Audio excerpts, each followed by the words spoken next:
오늘은 사도행전 15장 1절서부터 11절까지 본문으로 말씀을 나누도록 하겠습니다. 제가 읽어드리겠습니다. 유대로부터 내려온 어떤 사람들이 형제들을 가르치며 이르되 너희가 모세의 관례대로 할례를 받지 아니하면 능히 구원을 받지 못하리라 하니, 그러므로 바울과 바나바와 그 사람들 사이에 작지 않은 분쟁과 논쟁이 일어나니라. 그들이 이 문제로 인하여 바울과 바나바와 자기들 중에 다른 몇 사람을 예루살렘에 있던 사도들과 장로들에게 올려 보내기로 결정하니라. 교회가 그들의 길로 내보내매 그들이 베니게와 사마리아를 지나며 이방인들의 회심을 밝히 알려 모든 형제들에게 큰 기쁨을 끼치니라. 그들이 예루살렘에 이르러 교회와 사도들과 장로들에게 영접을 받고 하나님께서 자기들과 함께 행하신 모든 일을 밝히 말하니라. 그러나 바리새인들의 분파에 속한 어떤 믿는 자들이 일어나 이르되 그들에게 할례를 행하고 모세의 율법을 지키라고 명령하는 것이 필요하다 하니라. 사도들과 장로들이 이 일을 깊이 생각해 보려고 함께 오니라. 많은 논쟁이 있은 뒤에 베드로가 일어나 그들에게 이르되 사람들아, 형제들아, 너희가 알거니와 이방인들이 내 입을 통해 복음의 말씀을 듣고 믿게 하려고 하나님께서 매우 오래 전에 우리 가운데서 나를 택하시고 또 마음을 아시는 하나님께서 우리에게 성령님을 주신 것 같이 그들에게도 주사 그들에게 증언하시며 믿음으로 그들의 마음을 정결하게 하사 우리와 그들 사이에 아무 차별도 두지 아니하셨느니라. 그런데 이제 너희가 어찌하여 하나님을 시험하여 우리 조상들이나 우리나 능히 매지 못하던 멍에를 제자들의 목에 두려 하느냐. 오직 우리는 그들과 마찬가지로 주 예수 그리스도의 은혜로 구원받을 줄로 믿노라 하니라. 사람이 모인 곳에는 반드시 문제가 있습니다. 문제가 없는 곳은 없습니다. 많은 사람들이 교회는 문제가 없을 거라고 생각합니다. 하지만 아닙니다. 교회도 부족하고 연약한 사람들이 모이는 공동체이기 때문에 문제가 많이 있습니다. 오늘 본문에 나오는 안디옥 교회도 여러 면에서 본이 되는 교회이지만 분쟁과 갈등이 있었습니다. 아시는 것처럼 안디옥 교회는 처음으로 그리스도인들이란 이름을 얻은 교회였습니다. 또한 환난과 핍박을 믿음으로 극복한 교회였고요. 이방인들을 향한 열정이 있는 교회였습니다. 그래서 바울과 바나바와 같은 선교사를 이방 지역에 파송할 정도였습니다. 안디옥 교회는 좋은 교회로서의 조건을 골고루 갖춘 교회였습니다. 안디옥 교회만큼은 다툼과 분쟁이 어울리지 않는 교회였습니다. 하지만 안디옥 교회도 완전한 사람들이 모이는 곳이 아니기에 문제가 발생하고 말았습니다. 이 말은 우리 교회도 문제가 발생할 수 있다라는 것입니다. 우리 교회는 개척한 지 얼마 되지 않았지만 그래도 믿음이 성숙한 성도들이 모이고 있습니다. 하지만 우리는 예수님처럼 완벽하지 않습니다. 완벽한 분은 오직 예수님 뿐입니다. 단지 우리는 예수님의 형상을 닮아가고 있을 뿐입니다. 우리 교회도 안디옥 교회처럼 좋은 교회이지만 문제가 발생할 수 있습니다. 그렇다면 지금부터 교회 안에서 문제가 발생하면 그 문제를 어떻게 지혜롭게 해결해야 하는지 본문을 통하여 살펴보겠습니다. 자, 바울과 바나바가 1차 선교 여행을 마치고 안디옥 교회로 돌아와 그동안 있었던 일들을 선교 보고했습니다. 키프로스 섬 바보라는 도시에서 바예수가 자기들을 대적하다가 눈이 멀게 된 사건을 이야기했습니다.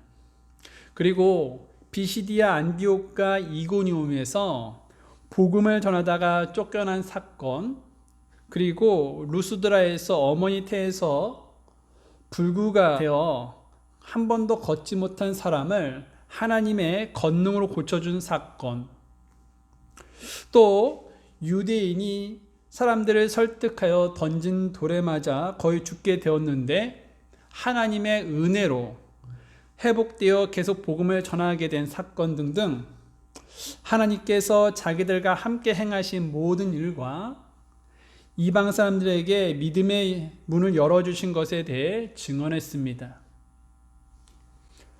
안디옥 교회 성도들은 그들의 보고를 들으면서 어떤 분들은 하나님의 은혜에 감격하여 눈물을 닦기도 하고 또 어떤 분들은 하나님의 권능에 놀라워하며 하나님을 찬양하기도 했을 것입니다. 또 어떤 분들은 많은 사람들이 주님께 돌아온 것에 대해 하나님께 영광을 돌리기도 했을 것입니다. 그런데 어느 날이었습니다. 그렇게 1차 선교 여행을 성공적으로 마친 감격이 채 식기도 전에 유대로부터 내려온 어떤 사람들이 안디옥 교회에게 잘못된 그런 교리를 가르치기 시작했습니다. 그 잘못된 교리는요, 구원 교리인데요. 그들은 할례를 받지 아니하면 구원을 받지 못한다라고 가르쳤습니다. 본문 1절 말씀을 한번 보겠습니다. 유대로부터 내려온 어떤 사람들이 형제들을 가르치며 이르되 너희가 모세의 관례대로 할례를 받지 아니하면 능히 구원을 받지 못하리라 하니. 유대로부터 내려온 사람은 할례를 받지 아니하면 능히 구원을 받지 못한다라고 가르쳤습니다. 이러한 잘못된 가르침에 바울과 바나바는 그들과 논쟁을 벌였습니다. 2절을 보겠습니다. 그러므로 바울과 바나바와 그 사람들 사이에 작지 않은 분쟁과 논쟁이 일어나니라. 그들이 이 문제로 인하여 바울과 바나바와 자기들 중에 다른 몇 사람을 예루살렘에 있던 사도들과 장로들에게 올려보내기로 결정하니라. 바울과 바나바는 그들과 작지 않은 분쟁과 논쟁을 벌였습니다. 여기서 작지 않다라는 것은 상당히 오랜 기간 동안이라는 의미가 있습니다. 그들은 상당히 오랜 시간 동안 그들과 논쟁을 벌였음을 이 말씀을 통해서 알 수 있지요. 이건 다시 말하면 그 상황이 꽤 심각하고 매우 격렬했다는 의미가 되지요. 바울과 바나바는 조금도 양보할 마음이 없이 이 논쟁하는 상황에서 격분을 참지 못하고 자기들의 주장을 펼쳤습니다. 그런데 로마서를 읽어보신 분들은 아시겠지만 이 사도 바울은 누구보다 다투고 또 분쟁하는 일을 싫어했습니다. 그래서 로마서 12장 18절 말씀에 보면 가능하다면 너희가 할 수 있는 대로 모든 사람과 화평하게 지내라 라고 이야기하고 있습니다. 바울은 평소 남을 이해하고 양보를 잘하며 논쟁보다 화평을 선호했습니다. 그런데 이번에는 할례를 주장하는 그들과 많은 그런 시간 동안 논쟁을 하며 격분을 참지 못했습니다. 그렇다면 왜 바울은 이번에는 양보하지 않고 그렇게 강하게 논쟁을 벌였습니까? 그건 복음에 관한 문제였기 때문입니다. 복음을 잘못 가르치면 교회의 토대가 무너질 수 있습니다. 바울은 그것을 매우 잘 알았기에 한치의 양보 없이 강하게 자신들의 믿음을 밀고 나갔던 것입니다. 그렇습니다. 이것이 바로 오늘 우리가 가져야 할 믿음의 태도입니다. 우리는 할 수 있는 대로 모든 사람과 화평하도록 노력해야 합니다. 하물며 성도들 간에도 동일합니다. 자신이 조금만 참고 손해보고 이해하면 그 상황이 화평해진다면 논쟁과 다툼과 분쟁을 피하는 것이 성도의 바른 태도입니다. 그러나 복음이라면 사정이 달라집니다. 그때는 결코 양보나 있을 수가 없습니다. 타협도 있어서는 안 됩니다. 복음은 기독교의 핵심 진리입니다. 복음에 있어서 양보나 타협이 있을 수 없습니다. 그래서 바울은 하늘로부터 온 천사라도 다른 복음을 선포하면 다음과 같이 될 수 있을 것이다 라고 말씀하고 있습니다. 갈라디아서 1장 8절 말씀인데요. 함께 찾아볼까요? 갈라디아서 1장 8절 말씀입니다. 그러나 우리나 혹은 하늘로부터 온 천사라도 우리가 너희에게 선포한 복음 외에 어떤 다른 복음을 너희에게 선포하면 그는 저주를 받을지어다. 바울은 천사라도 다른 복음을 전하면 저주를 받을지어다 라고 명했습니다. 그렇습니다. 바울이 선포한 복음 외에 다른 복음을 선포하는 자들에게 양보나 타협을 해서는 안 됩니다. 바울이 선포한 복음은 예수 그리스도의 복음입니다. 예수 그리스도의 복음 외에 다른 것이 첨가되면 그것은 진정한 구원이 아닙니다. 그런데 요즘도 예수님 외에 사람의 공로로 구원받을 수 있다라고 말하는 이단들이 많습니다. 그러나 여러분 기억하십시오. 예수님은 분명하게 우리에게 이렇게 말씀하셨습니다. 요한복음 14장 6절에 예수님께서 그에게 이르시되 내가 곧 길이요 진리요 생명이니 나를 통하지 않고는 아무도 아버지께로 오지 못하느니라. 또 여러분 사도행전 4장 12절에는요. 다른 사람 안에는 구원이 없나니 하늘 아래에서 우리를 구원할 다른 이름을 사람들 가운데 주지 아니하셨느니라 하였더라.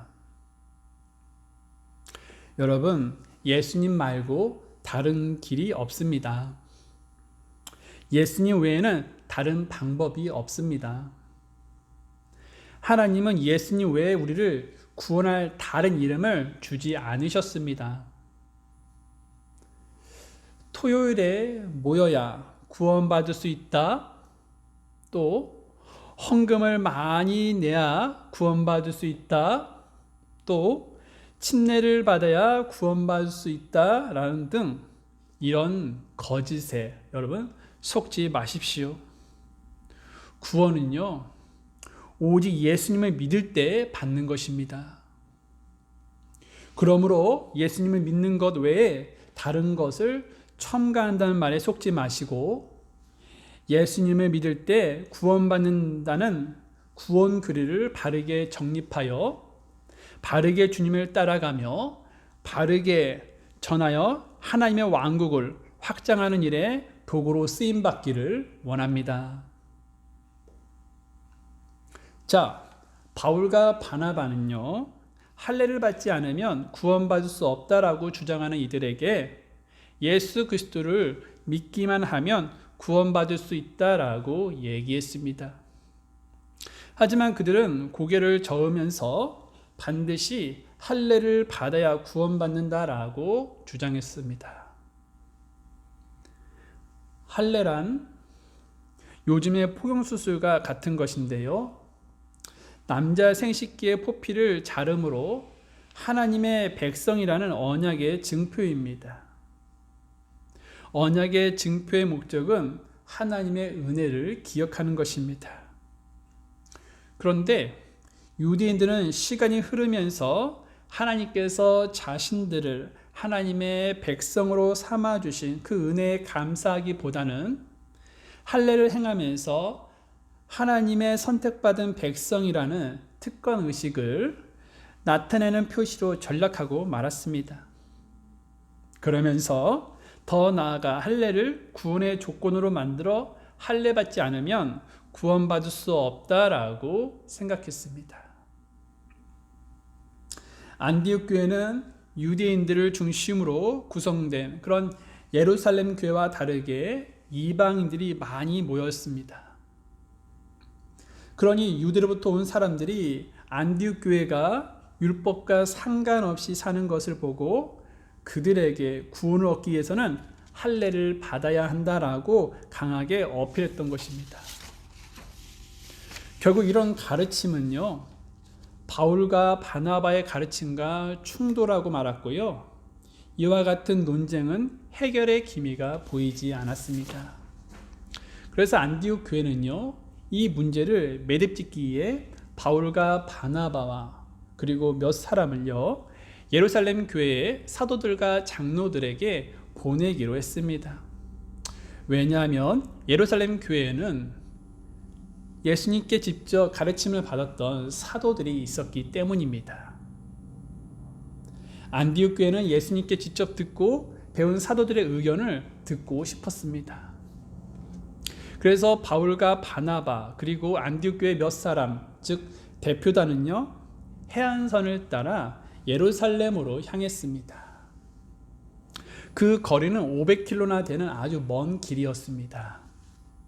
그들은 가는 길에 베니게와 사마리아를 들려서 이미 복음을 받아들인 형제들에게 1차 선교 여행 때 이방인들이 구원을 받은 것을 보고하며 그들에게 큰 기쁨을 안겨주었습니다. 3절 말씀을 볼까요? 본문으로 돌아가셔서 3절을 보도록 하겠습니다. 교회가 그들의 길로 내보내매 그들이 베니게와 사마리아를 지나며 이방인들의 회심을 밝히 알려 모든 형제들에게 큰 기쁨을 끼치니라.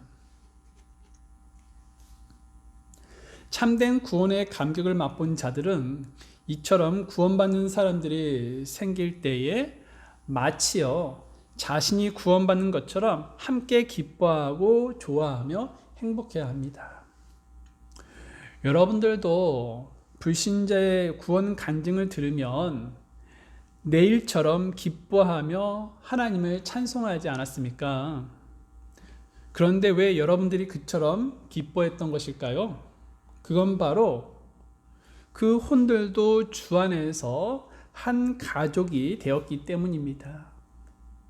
또한 하나님께서 죄인 한 사람이 회개하여 그 돌아오는 일을 무엇보다 기뻐하시기 때문입니다. 누가복음 15장 7절에 내가 너에게 이르노니 이와 같이 하늘에서는 회개할 필요가 없는 의로운 99사람보다 회개하는 한 죄인으로 인하여 더 기쁨이 있으리라. 하나님은 이처럼 죄인이 회개할 때 가장 기뻐하십니다. 그러니 우리가 어찌 불신자의 회심을 기뻐하지 않을 수 있겠습니까? 세상을 살다 보면 슬픈 일도 있지만 기쁜 일도 있습니다. 만년 대리에서 과장으로 승진을 한다거나 아이를 낳는다거나 임신을 한다거나 월세에서 전전하다가 집을 장만하는 그러한 기쁜 일이 있습니다. 그러나 이보다 더 큰 기쁜 일은 죄인이 주님께 돌아와 구원받는 일입니다. 새로운 가족이 생긴다는 것은 기쁜 일입니다. 마찬가지로 영적인 가족이 생긴다는 것은 큰 기쁨입니다. 그렇다면 불신자의 회심을 보거나 들을 때 그만한 기쁨으로 그들의 구원을 축하해주고 있습니까? 오늘날 교회들은 불신자가 구원받는 일을 정말 자기 일처럼 기뻐해주고 축하해주는 분들을 찾아보기가 어렵습니다. 왜냐하면 구원의 참 기쁨을 모르기 때문입니다. 또한 하나님께서 잃어버린 혼들에 대한 긍휼하신 마음을 모르기 때문입니다. 그러므로 우리는 하나님의 마음을 품어야 할 줄 믿습니다. 또한 구원받은 기쁨을 누리며 불신자의 구원으로 인해 하나님을 찬송할 수 있기를 바랍니다. 그리고 기뻐할 뿐만 아니라 불신자들의 구원을 위해서 계속 기도하고 힘써 전도할 수 있기를 바랍니다. 예루살렘 교회에 도착한 바울과 바나바 그리고 다른 몇 사람이 예루살렘 교회에 따뜻한 환영을 받게 됩니다. 4절 말씀을 보겠습니다. 그들이 예루살렘에 이르러 교회와 사도들과 장로들에게 영접을 받고 하나님께서 자기들과 함께 행하신 모든 일을 밝히 말하니라. 바울과 바나바 일행은 예루살렘 교회에 있는 사도들과 장로들로부터 따뜻한 영접을 받게 됩니다. 그리고 그들에게 하나님께서 자기들과 함께 하셔서 이방인들에게 행하신 그런 모든 일을 예루살렘 교회에 보고하였습니다. 이에 이방인들에게 하나님께서 구원을 베푸신 사건을 전해들은 예루살렘 교회는 그들과 함께 기뻐하면서 하나님을 찬송하게 됩니다. 그 후 바울과 바나바는 얼마 전 안디옥 교회에서 일어난 구원 논쟁에 대해서도 이야기를 꺼냈습니다. 예수님을 믿기만 하면 구원을 받는 것인가? 아니면 예수님을 믿어도 할례를 받아야 구원을 받는가에 대한 내용을 전해주었습니다. 그러자 예루살렘 교회 성도들 중 바리새파 출신의 사람들이 자리에서 일어나 말했습니다. 5절 다 같이 보겠습니다. 5절 시작. 그러나 바리새인들의 분파에 속한 어떤 믿는 자들이 일어나 이르되 그들에게 할례를 행하고 모세의 율법을 지키라고 명령하는 것이 필요하다 하니라. 바리새파 출신 교인들은 안디옥 교회에 찾아가서 할례도 받아야 구원받을 수 있다는 유대인들과 동일한 입장을 표명했습니다. 그러면서 더 나아가 모세의 율법까지 지켜야만 구원을 받을 수 있다라고 주장을 하게 되지요. 이 문제에 예루살렘 교회도 쉽게 답을 내리지 못했습니다. 여기서 문제를 해결하지 못하면 모든 교회가 전혀 다른 그런 구원 교리로 인한 혼란을 초래하게 되기 때문에 결정을 쉽게 내리지 못했던 것입니다. 그래서 답을 얻기 위해 끊이지 않는 많은 논쟁이 오고 갔습니다. 한편 그렇게 많은 논쟁과 토론을 계속하고 있었던 베드로가 자리에서 일어나 공적으로 입을 열었습니다. 6절에서부터 7절까지 말씀인데요. 다 같이 한번 볼까요? 사도들과 장로들이 이 일을 깊이 생각해 보려고 함께 오니라. 많은 논쟁이 있은 뒤에 베드로가 일어나 그들에게 이르되 사람들아 형제들아 너희가 알거니와 이방인들이 내 입을 통해 복음의 말씀을 듣고 믿게 하려고 하나님께서 매우 오래전에 우리 가운데서 나를 택하시고. 한때 성격이 급하고 충동적이었던 베드로는 이번에 굉장히 신중해진 모습을 보이고 있습니다. 베드로는 아시는 것처럼 예수님의 수제자이고 또 당시 연령상으로도 연장자의 위치에 있었고 또 초대교회의 최고의 지도자였습니다. 하지만 이번에는 성급하게 자기의 의견을 말하지 않았습니다. 그는 많은 시간이 흐르는 동안 그들의 이야기를 다 듣고 있었습니다. 사실 따지고 보면 할례를 받아야 구원받을 수 있다는 주장은 베드로의 입장에선 들을 가치가 없는 주장이었습니다. 이미 이방인들에게도 복음이 전해졌고 그들 역시 할례 없이도 복음을 받아들인 것을 로마 군대 백부장 고넬료를 통해서 경험했기 때문입니다. 그러나 베드로는 그들의 주장에 대해 무시하거나 자르지 않았습니다. 그들의 의견을 묵묵히 끝까지 들으며 기다렸습니다. 보통 사람들은 누군가와의 의견이 다를 때 내가 맞니 네가 맞니 하면서 큰 다툼과 논쟁적인 그런 상황으로 변하는 것이 대부분입니다. 하지만 베드로는 다른 사람들의 의견을 존중하며 끝까지 잘 들어줬습니다. 그렇습니다. 우리도요, 다른 사람의 말을 잘 끝까지 들어줘야 합니다. 비록 자기와 다른 견해라 할지라도 끝까지 들어줄 수 있는 포용력이 있어야 합니다. 물론 그 사람이 잘못된 의견이라면 고쳐야 하는 것이 맞습니다. 또 성경에 위배되는 주장이라면 바르게 시정되어야 합니다. 그러나 중요한 것은요, 그 과정입니다. 아무리 옳은 일도 우격다짐으로 하려 하면 문제가 발생하게 되죠. 가는 말이 고와야 오는 말도 곱다라는 말이 있습니다. 아무리 옳은 말도 상대방을 무시하고 역정을 내면 상대방의 분노 게이지만 높이고 반발을 사게 되죠. 여러분 기억하십시오. 다른 사람의 의견이 옳아서만 들어주는 것이 아닙니다. 또 들을만 해서도 들어주는 것도 아닙니다. 들어주다 보면 해결책이 나오게 되어 있습니다. 그러므로 나와 의견이 다른 사람이라 할지라도 그 사람을 미워하는 것이 아니라 끝까지 사랑으로 감싸주며 서로 무엇이 하나님의 뜻인지 분별해 나갈 수 있는 자세가 있어야 할 줄 믿습니다. 자, 베드로는 끝까지 다른 사람들의 의견을 듣고 난 후 자리에서 일어나서 하나님께서 자기를 매우 오래전에 택하셔서 이방인들에게 복음을 전하게 하셨다라고 입을 열었습니다. 그러면서 8절에서 아주 중요한 말을 하게 되는데요. 8절 말씀을 한번 볼까요? 시작. 또 마음을 아시는 하나님께서 우리에게 성령님을 주신 것 같이 그들에게도 주사 그들에게 증언하시며.